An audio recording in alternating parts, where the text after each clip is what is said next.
Breaking news. Chevrolet has just announced the numbers for the new 2021 Chevy Tahoe and Chevy Suburbans. These are their all new full-size family haulers and trailer towing machines. And they just announced their fuel efficiency numbers for all of their configurations, as well as their payload and towing capacities. And there's a lot of surprising numbers here because I was expecting some numbers that I didn't get what I was expecting. I'm also going to show you exactly how they compare against competition on fuel efficiency and towing numbers as well. And then at the very end, we'll dive deep into the payload numbers because it actually tells us exactly how heavy these trucks are, especially the new Tahoe and the new Suburban. So let's hit it off the bat with some fuel efficiency numbers. So this is what Chevrolet is saying.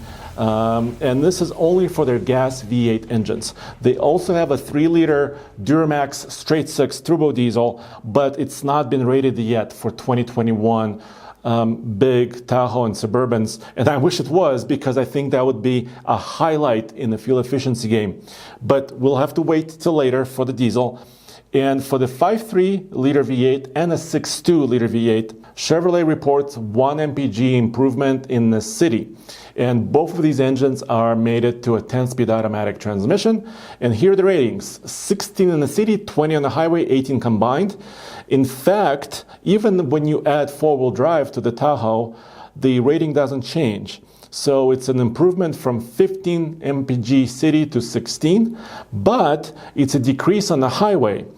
The previous generation of the Tahoe was rated at 22 mpg on the highway, and it's now at 20.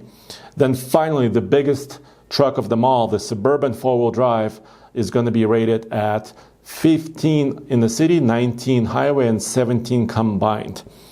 So, and that's for the 5.3 liter V8.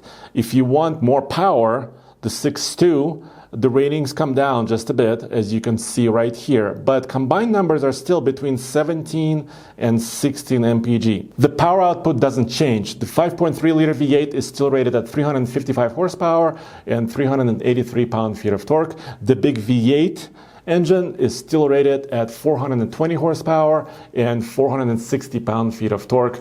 Both engines still use their latest DFM, Dynamic Fuel Management System. This is a system that uses a skip-fire algorithm to shut down cylinders while the truck is running. And of course, these trucks also have start-stop enabled, so the engine shuts off when you come to a complete stop in traffic or at a traffic light.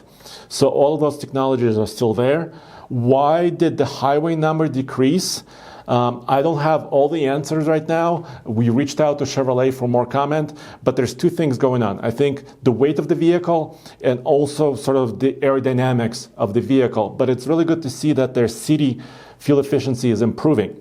And here's how it compares to some of the competitors in this segment. By the way, GM has been dominating the full-size SUV segment sales for many, many years. But they have some new competitors. This is the EPA site, fueleconomy.gov. And don't mind this image right here. It looks like an Explorer, but it's actually a rating for the 2020 Ford Expedition 2-wheel drive. And I also have here a 2020 Dodge Durango rear-wheel drive with a V8, Nissan Armada 2-wheel drive with a V8, and of course Toyota Sequoia 2-wheel drive with a V8. So here you can kind of see how they compare. The Expedition actually comes out on top as far as EPA rating because it's rated at 17 city, 23 highway, and 19 combined for a 2-wheel drive model. And we have plenty of real-world testing for these full-size SUVs on our channel, TFL Truck, and of course TFLtruck.com, our website. So you can see it there.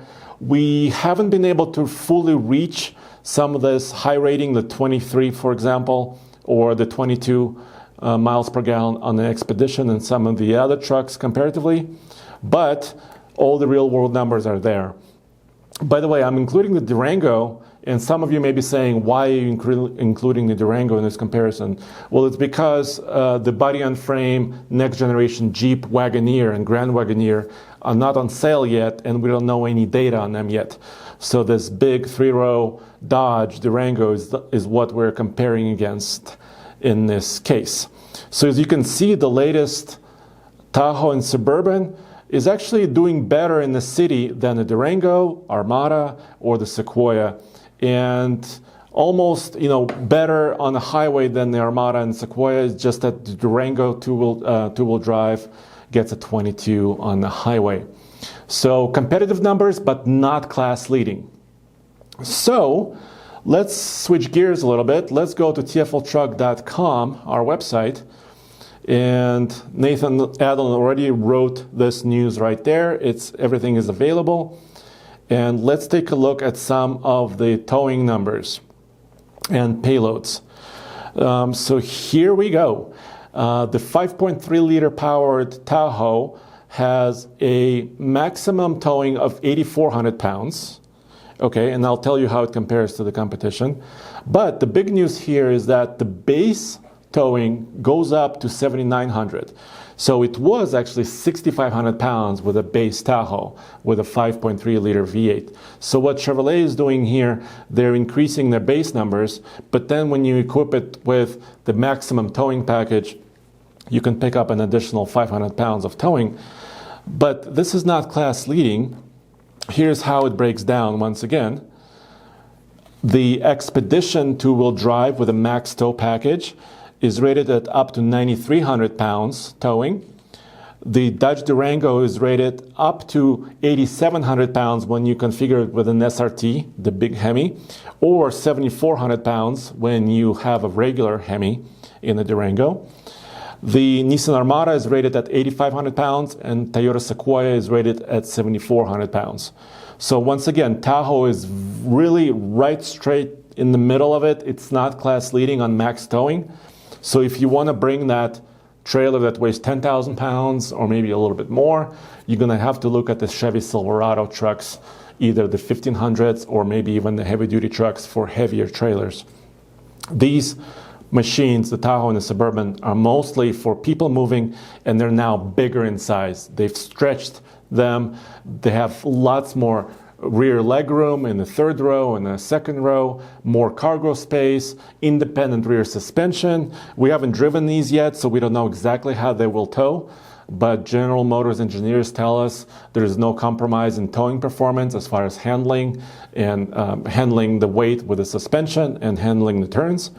So all of that is there. So once again, not class leading numbers, but improvement in base towing, which I think is important because all of us, just want to tow with a regular truck. We don't want to check special boxes and get special equipment on our truck just to be able to tow. So I think General Motors is improving in that space.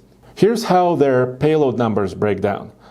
Maximum payload on a Tahoe, this is a 2021, is 1,834 pounds for a two-wheel drive and 1,746 pounds for a 4x4. And here you can see the other numbers for the big V8. And here are the numbers for the Suburban.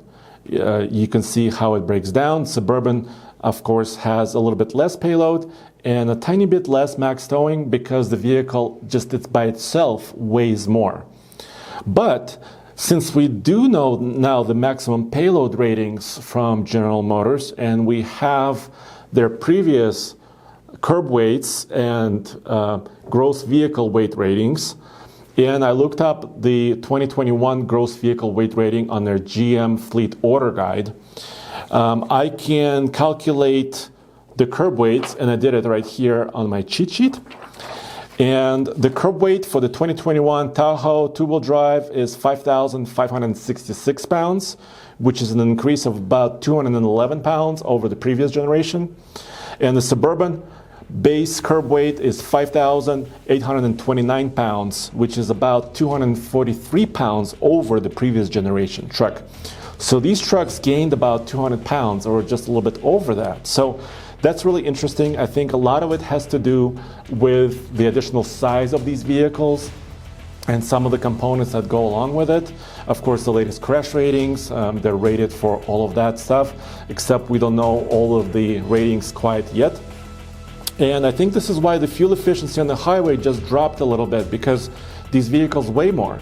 And when you're carrying extra weight, trust me, I know, you're not as efficient as you were before. So let me know what you think about this. All these numbers, once again, are on our website. And come back to this channel for the latest breaking news, TFLnow, and our website, tfltruck.com, for all the numbers.